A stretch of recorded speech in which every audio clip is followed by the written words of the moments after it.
कहते हैं कर्म में लिखा कंकर तो क्या करेंगे शिव शंकर। क्या कुछ वैसा ही सीन होता जा रहा है। एक तरफ पाकिस्तान ने ताजा भारत को परमाणु बम की धमकी दी और उधर दूसरी तरफ ईरान ने 4 पाकिस्तानियों को बॉर्डर पे मार गिराया है। जानेंगे ईरान ने यह हंगामा क्यों किया है, और वो भी तब जब ये तस्वीर देख रहे हैं। इस तस्वीर में आपको दिख रहे हैं शहबाज शरीफ ईरान गए हुए थे पूर्व राष्ट्रपति रईसी के शोक समारोह में, और उस समय इन्होंने खामनेई से बातचीत की थी। खामनेई ने इन्हें चेताया था। जानेंगे इस चेतावनी के बाद क्या ईरान ने एक्शन लेना शुरू कर दिया है। जियोपॉलिटिक्स में बहुत कुछ चल रहा है। हमेशा की तरह CIS न्यूज नेटवर्क के इस एपिसोड में जानने को मिलेगा बहुत कुछ। ऐसा है कि इस बार ना जब चुनाव शुरू हुआ था तब थोड़ा बहुत पाकिस्तान का नाम लिया जा रहा था,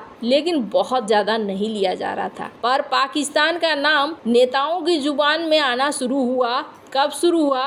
जब कांग्रेस के लीडर मणिशंकर अय्यर ने ये कहना शुरू किया कि पाकिस्तान के पास परमाणु बम है, हमें उनकी इज्जत करनी चाहिए। हालांकि इस बात का बवाल बन गया। हो सकता है वो कुछ और कहना चाह रहे हो। PM मोदी ने भी इस पर मजाक बनाया और PM मोदी ने ये कह दिया कि मैंने उनके परमाणु बम या उनकी ताकत चेक करी है। मैं खुद उतर गया था लाहौर में और मैंने देखा है कि कितनी क्या ताकत है। यहाँ से मामला और ज्यादा बढ़ता चला गया। इससे पहले क्या हुआ था, फवाद चौधरी ने एक ट्वीट कर दिया था और इन्होंने PM मोदी के खिलाफ और केजरीवाल की रिहाई वगैरह वगैरह में मौके मौके पर ये ट्वीट डाल रहे थे। राहुल गांधी को भी एक बड़ा ही अच्छा नेता बता रहे थे। यहाँ फवाद चौधरी ने एक बार फिर से एक मैसेज दिया, एक इंटरव्यू दिया और इस इंटरव्यू में कहा है कि पाकिस्तान का हर शख्स चाहता है कि PM मोदी न जीते। यानी अभी क्या हो गया है, पाकिस्तान को लेकर चुनाव में एक दूसरे को बोला बाली खूब हो रहा था। अब इसमें एक नई एंट्री हो गई है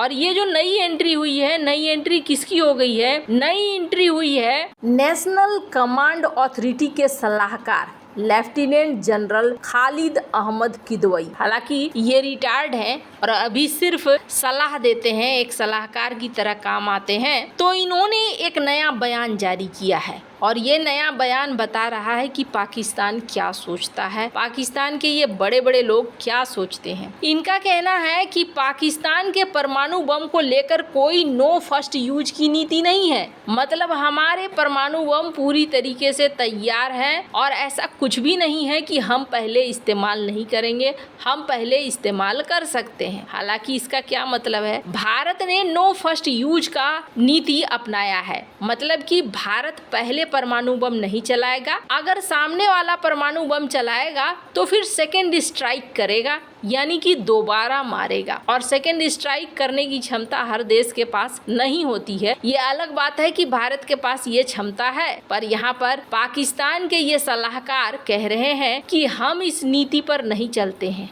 इन्होंने कहा कि मैं तो दोबारा कहूंगा। स्क्रीन पर आप द डॉन की रिपोर्ट देख सकते हैं जिसमें इन्होंने कहा। अब इनका कहना है कि भारत करेगा कि नहीं करेगा हमें संदेह है, हमें बिल्कुल भी भरोसा नहीं है, लेकिन भारत अपने डॉक्ट्रिन में कहता है कि वो पहले किसी भी परमाणु हथियार संपन्न देश पर परमाणु हमला नहीं करेगा, लेकिन अगर हमला होता है तो इसका जवाब दिया जाएगा। क्या पाकिस्तानी सेना को कोई डर सता रहा है? पाकिस्तानी सेना को एक बड़ा डर सता रहा है जिसकी वजह से इस तरह के बयान आ रहे हैं। वो डर क्या है? उस डर को जानने से पहले ये जान लीजिए, पाकिस्तान अपने परमाणु बम के जखीरे को बढ़ा रहा है और काफी तेजी से बढ़ा रहा है। कहा जाता है अमेरिका के साइंटिस्ट के द्वारा कि 2025 तक 200 परमाणु वॉरहेड तैयार कर लेगा पाकिस्तान। हालांकि भारत पाकिस्तान से इस मामले में पीछे ही है, पर यहाँ एक और चीज कही जाती है कि अगर पाकिस्तान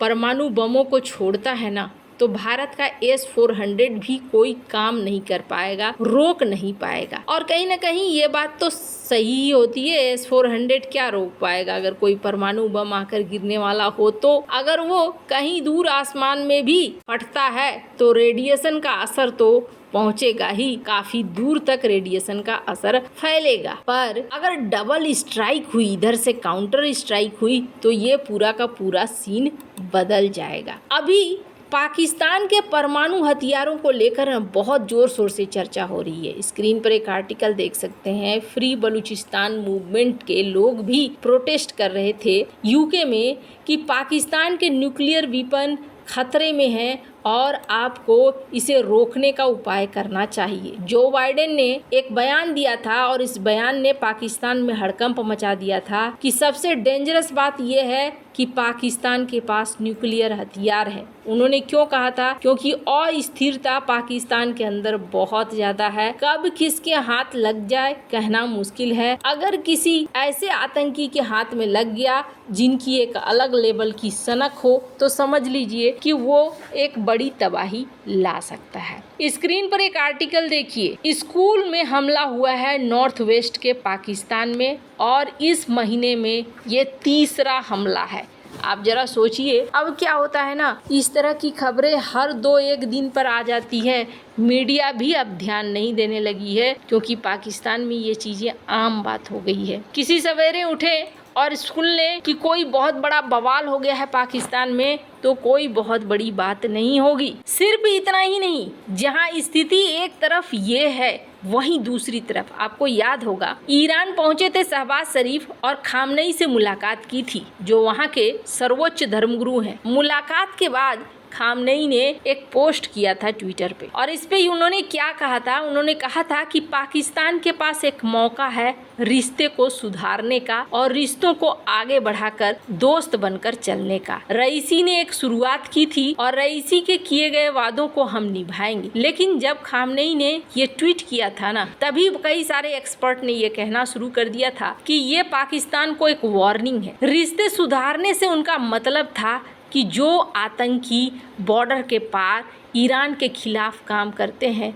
उनको रोकना चाहिए और इसी चीज के लिए खामनेई दबाव बनाना चाहते थे। पर शायद ऐसा लगता है कि शहबाज शरीफ भी नहीं समझ पाए या चीजें आउट ऑफ कंट्रोल जा रही हैं। होता क्या है, ईरान के बॉर्डर से ना कई तरह की चीजें होती हैं। कहा जाता है कि यहाँ पर तेल से लेकर नशीली चीजों का भी यहाँ तस्करी होती है और इस क्रम में कई सारे छोटे बड़े ग्रुप बन गए हैं। कुछ आतंकियों के संगठन भी बन गए हैं जो ईरान के अंदर अक्सर हमला करते हैं। अब इसी क्रम में एक खबर आ रही है, स्क्रीन पर आप आर्टिकल देख सकते हैं। 4 पाकिस्तानी मारे गए हैं। ईरान की सेना ने साउथ वेस्टर्न में एक्शन लिया है। अब ये एक्शन क्यों लिया गया है इस चीज को लेकर कोई खुलासा नहीं किया गया है, पर माना जा रहा है कि 2 चीजें हो सकती है। पहली चीज कि ये जो इलाके हैं पाकिस्तान और ईरान के लगते हुए, यहाँ पर किसी आतंकी गुट पर सेना ने हमला किया हो। दूसरी चीज ये हो सकती है कि यहाँ से किसी तरह की स्मगलिंग हो रही थी